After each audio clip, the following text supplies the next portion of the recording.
Sorry, man. I got the shakes.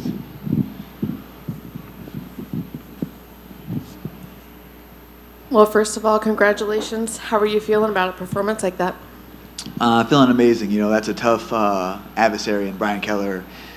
He's very unorthodox, very strong, very skilled. But my coaches have got me ready, prepared for this fight. Is that kind of how you expected it to go? Yeah, 100%. Everything that we worked on in camp and knew that he was going to do, Alex and Chase and Mateus said that this is what he does, and just to prepare for it.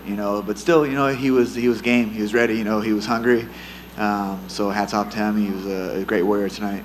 And you pointed at someone. Can you talk to me about that right before the KO? No, I actually had him rocked, and I was trying to get him to kind of look like, and he didn't fall for it. So yeah, so I was like, shit, and I got to hit him harder, make sure I finished him. But I just kind of pointed to see if he looked over there. It was funny because I was with Uriah and all the Team Alpha Male guys last week for Song's fight, and we always used to call it the birdie. Like, Uriah used to call it the birdie and then punch you. So it was just in my mind from last week hanging out with the guys. Well, it worked on me because I thought you were really pointing at someone. What did you think of him? I know you weren't in there very long, but was there anything about him that surprised you? Did you have to adjust anything? Yeah, he's a gritty veteran. He's got almost 40 professional fights. He's got some big wins over some, Hidden Brow world champion. And he actually beat my real good friend, training partner, gave him his first loss as a pro. So this one was good to get back. But like I said, such a great guy, good team. I knew he was tough and durable, and just had to get him out of there. I know nothing's going to feel as good as winning the title, but where would you rank this amongst all your wins? I mean, I think any time you get a win inside the octagon is, it's up there. Especially good to finish against a guy like Brian Keller. He's very dangerous. It's a very dangerous fight for me to take. I knew it was at stake with all that transpired from, the injuries and the setbacks, and same with him. That's why I told him after, the fight, hey, you're a warrior. You worked your way back to here. I had a lot of respect for him. I know the MMA fans are brutal. What do you say to the fans that maybe counted you out? Oh, I've been counted out my whole life. Luckily I had an amazing mother, a strong mother that raised us and never let us quit in anything. So just so thankful for her to, the way that she raised us and the way that she, made us strong, because this world is, it can knock you down and keep you down. But, I've had that my whole entire life. And honestly, this camp, and since I moved out here to Vegas, I've just been trying to, grab momentum and get it rolling and get back to the top. And I finally got a great team. Alex Perez, Chase Pammy, and Mateus Nakao. A lot of other guys that came in and trained with me that helped out a lot. What's different is from previous fights, or maybe just in my mind, is these guys truly care. They just don't show up and clock in and clock out. They're checking on you, making sure you're getting your physical therapy, your mental is right, your body's feeling good. But also they're coming in here and just giving me work and the best work, and really putting myself above them. Those guys are a phenomenal team. Brothers, coaches, mentors. I'm so proud and thankful to have them in my corner.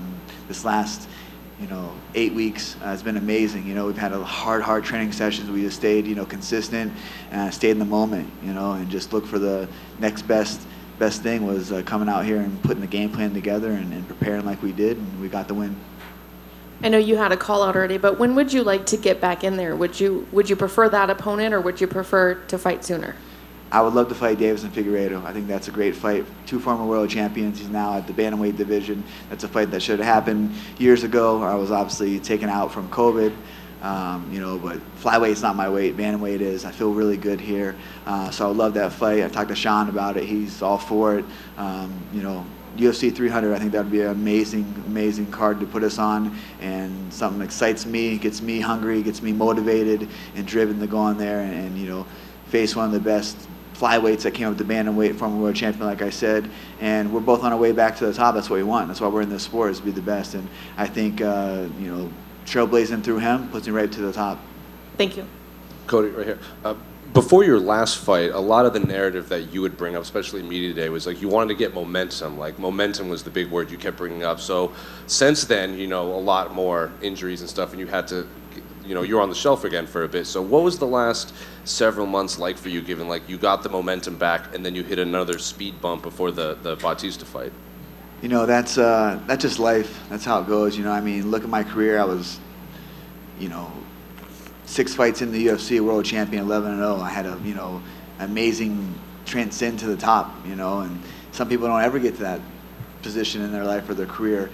So I was been there, and, you know, I'm forever grateful for the opportunities that the UFC's given me, the learning lessons, the ups and downs. Like, I literally have grown in here so much, and to be a veteran in the sport, 32 years old, to obtain what I've been able to do and still have so much left in the tank, just excited. You know, that's the ultimate word, is just excited for the momentum that I have now going into 2024. A big call out with Deiveson Figueiredo, matchmakers, the fans. I think everybody in the media can get behind that fight as well. So hopefully, you know, we go in there and get that signed and get ready to go in there and, you know, test my mettle against him. And I know a lot of the narrative in this fight was like, you know, new team and you're in Vegas now and everything, but, you know, there's a lot of alpha male guys on this card, like, you know, Emmett and Fila were here. So what was it like being in fight week, seeing them, and, you know, you're not directly involved, but I know you still consider yourself kind of part of that team. Oh yeah, those are my brothers. You know, those I'm forever grateful for Team Alpha Male, Uriah Faber, what he's built out there. You know, I was just a young kid lost, just trying to find my way, and I stumbled out to Sacramento, California, and Uriah took me under his wing, and, you know, I was able to make it 5-0 in the UFC, got to the UFC, and trailblazed to the top. You know, I would not be here without those guys. You know, Danny Castillo, Chris Holdsworth, Michael Malott. You know, he's having an amazing career in himself. Team Alpha Male, I love those guys, but, you know, here it's I got my niche. You know, like I said, it took me a little bit to find out, you know, who truly cares about you and who wants to succeed and wants you to, you know, to win. But the momentum is everything in the sport. Anything in sports, obviously, momentum, you know, and we get to go out there and fight and live our life and train, and just filled with gratitude every day. Like my coach Chase Pammy says, just be grateful. You know, be grateful that we get to live this life and get to do what we get to do. So just being humbled every day with these guys, and just knowing, you know, we're working in silence, but we're working hard, and we're coming back for the top. And we see the ice around your leg, and even in your post-fight interview, you said, like, you know, he came in with a good game plan. He was kicking your legs and everything. So during the fight, when you started to go attack your leg when you were circling away, did something in your mind like, oh, you've done your homework, I know what you're trying to do? You know, I think he found success with 1 or 2 leg kicks early on, and then I checked the kick, and that's why I have the hematoma of the ice around my leg. But a lot of these guys, you know, I think that they get in there and they don't realize how fast that I am, and not only how fast I am, how hard I hit, that they, like, whatever they can do to try to slow me down, the speed.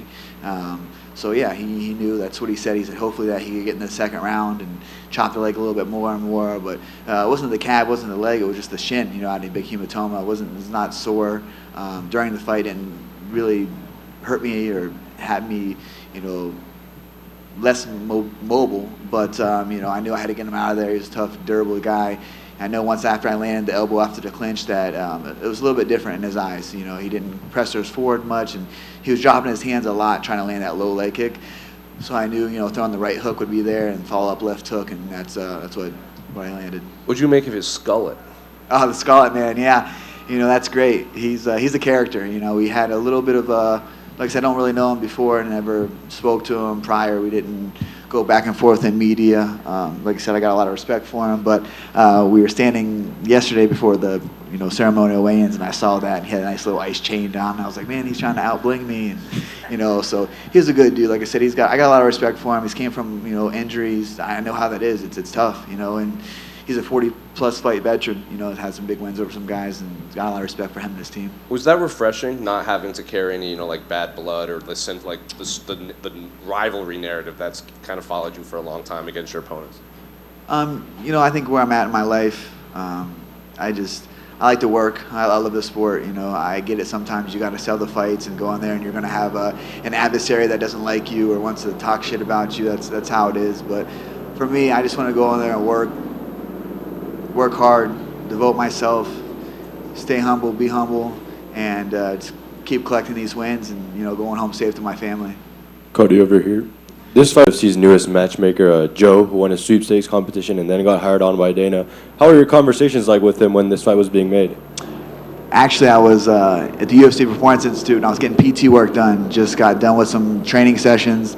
Like I said, had to pull out of my fight previous, so I had to get some injections. Ended up tearing my knee, tore my hip, and tore my back again. So it was just a string of events that was just really had me down and out. But, you know, I sat back and regathered myself and just, control what I can control. Is showing up, doing the work, doing the physical therapy, getting back in there, and lo and behold, Joe walks in with Forrest Griffin, and Joe asked for a picture, and I was like, oh yeah, of course. We chopped it up a little bit. Very knowledgeable on mixed martial arts, and actually Forrest told me, he's like, hey, he's here for, he won Matchmaker of the day, and so a light bulb went off in my head, and I was, hey, you tell Dana White that I want to fight December 16th. He looked at me, he's like, who do you want to fight? And I said, it doesn't matter, whoever it is, December 16th. And sure as shit, my media was blowing up later that night that I got the fight. So shout out to Joe, thank you so much, man. Great matchmaking right there. And obviously, Dana spoke very highly about Joe before this fight, and assuming he goes on to have a great tenure with the UFC, I guess how cool is it for you being the first fight that Joe made with the company?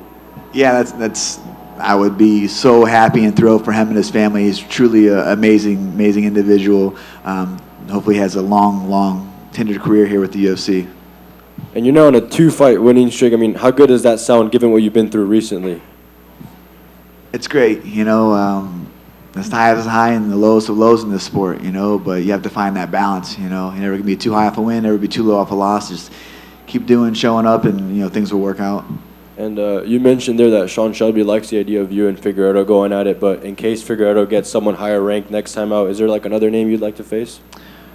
I think that's a fight that Davis is going to take. I don't think there's anyone that can move the needle like me, maybe the rankings, but the fucking rankings are shit, you know what I mean? It doesn't matter. Everyone's tough inside the UFC. It doesn't matter if they're not ranked, they're ranked in the top 10, top 5. Everybody in the UFC is absolutely an animal, a stud. So, it'd be a great fight. I know the fans are going to love it. I'm going to love it. So hopefully Deiveson, jumps on board and gets ready to get knocked the fuck out. That'd be a great one. Congratulations. Cody, right here. Oh, yes. Your son got to see you fight and win tonight. How did that feel? That was great. I just FaceTimed him on the way here, or on the way just to talk to you guys. It was nice. It was emotional. I kind of said it to the guys in the back. I was with, like I said earlier, I have my new coaches and teammates, that we've developed a great relationship over these last year that I've known these guys. But Team Alpha Male was there. Danny, Chris, Joey, Emmett, Feely, Bulldog, all these guys. And I was like, man, they watched Kai grow up in the gym. And I literally had to take him to the gym all the time and bribe him with candy so he'd watch him not run off the mats while we're sparring and training. So I was like, man, Kai's here. It's like he's here watching me for my first time. So kind of took me back a little bit. I'm not going to lie, it kind of made me a little emotional. Because these are memories that I want to make with my son. And I want to come home healthy for him. And I do this for him, have a better life opportunities, and I'm so thankful for the UFC to have this platform. I'm able to do so. The straight right hand you landed, was that something that you were working on in camp? Was that something that you felt he was susceptible for? Yeah, like I said, my coaches have made, training so much fun, consistent, just fun, and being myself, not trying to reinvent the wheel. I know what I possess, my skills, my speed, my power, my vision inside there. And we just honed the skills and worked on the camp, and that was them. That was all them. I just showed up and, worked hard and believed in myself. And when I didn't believe in myself, they pushed me to, keep going and just being consistent. So, yeah, we knew, I have a new striking coach, Mateus Nakao, amazing human, first and foremost, but so knowledgeable. He's from Nova União, worked with Jose Aldo for so long, and he's just a pleasure to work with. And makes it so much fun, makes it easy, so I'm glad to have him part of my team, and hopefully we ride this till the wheels fall off. A win over Deiveson Figueiredo, where do you think that will lead you into the division? He's ranked 7th or 8th right now, so right back there. I'm gonna knock him out and go right to the top. That's why I'm in the sport. I'm not here to be runner-up or anything else like that. And I got good momentum. I got a good head on my shoulders. Things are good. I'm so filled with gratitude, and I'm healthy. So let's run 2024. Are we going to be hanging with the boys tonight in Vegas? Hanging with the boys, yeah. My son's waiting at me at home, so he's got a Christmas list, and it's very extravagant. He's like, Dad, I got this, and this. I was like, after the fight, we'll see if you're on the good list or the bad list. So it's helped me out all camp. I said, I don't know. Santa's been calling and said you're kind of teetering on the line. He said, oh, I've been good, Dad. He goes, but I've been bad a little bit. He likes candy, so he'll sneak in the pantry and you'll see chocolate all over his face. And he goes, I snuck in the pantry and had some chocolate, Dad. I'm not going to lie. So I'm like, yeah, I know. Santa tells me, So, yeah, I'm excited to see him. I'm sure a bonus would help with that, too. Yeah, that'd be great, man. Get that bonus. Because he'll spend it. Congratulations, Cody. Thank you. Cody, congrats on the big win. Seeing your performance tonight, I know that it was just that one round, but it kind of took me back a few UFCs ago when you were just putting it on Dom Cruz. Did you feel like that guy tonight? I know you've evolved and progressed, but like you really were just firing on all cylinders, and like your hands were fast as heck too. I appreciate that. I worked really hard. Just it's always a mental battle. I think it's the toughest part about this sport is mentally getting in there and getting yourself ready to go and fight another man that believes that he's better than you and ready to come, knock you out, break your arm, choke you out in front of millions of people all over the world. So that's a thing. Like I always feel like my skill is going to be there, my conditioning, my God-given speed and power is going to be there. But mentally, that's something I work on. I'm very thankful for my sports therapist, Micah, at the PI. He helps me stay engaged and not focus on what if next round, what if this, or what's happening 2 weeks from now? I got to buy flights and fly to Ohio for Christmas. You know what I mean? Like little things that just intrusive thoughts that come in your mind. Just staying engaged, looking for the next best position that you're in, and do your resets. I think a lot of times it was good that I was in the octagon tonight, and I had to do those mental resets where I started getting them hurt, and I wanted to open up and just kind of go on that brawl style. And I kept hearing my coaches and Alex saying, hey, calm down, get back to the wheeling, get back to your movement and things like that. So those resets, that we've worked all camp and I've been working religiously each week with my sports therapist have helped out so much. Mental health is huge, especially in a sport that's so violent and demands so much out of your body. That's awesome, man. And speaking of best positions, when you made the move, do you think everything has just really come together when you really needed it to, regardless of the ups and downs, moving to Vegas, little man being good, family being good? So now it's really back to the no love show. Yeah, I mean, I truly believe everything happens for a reason. I was, here in Vegas, and it took some time. It's like kind of like, how bad do you want this? How bad do you want this to work? And if you do the right things and you're consistent and you just have gratitude daily, I think things fall into place, and I'm just happy to be where I'm at. I'm happy to be healthy, happy to be able to go home to my son and enjoy that. Awesome, man. And last for me, another big fight of yours when you had that walk-off at the Apex. This was another walk-off. But what is it about some fighters, your personal opinion, where they just go for that kill shot and just try to decapitate someone, but you walked away and that was your style? I've knocked out a lot of people in my life, so I know once a body loses consciousness after getting punched, so I just know there's no need to follow up, no need to follow up with that, and I knew that's all she wrote after that right hand landed. Well done, son. Congrats on the win. Happy holidays. Happy holidays.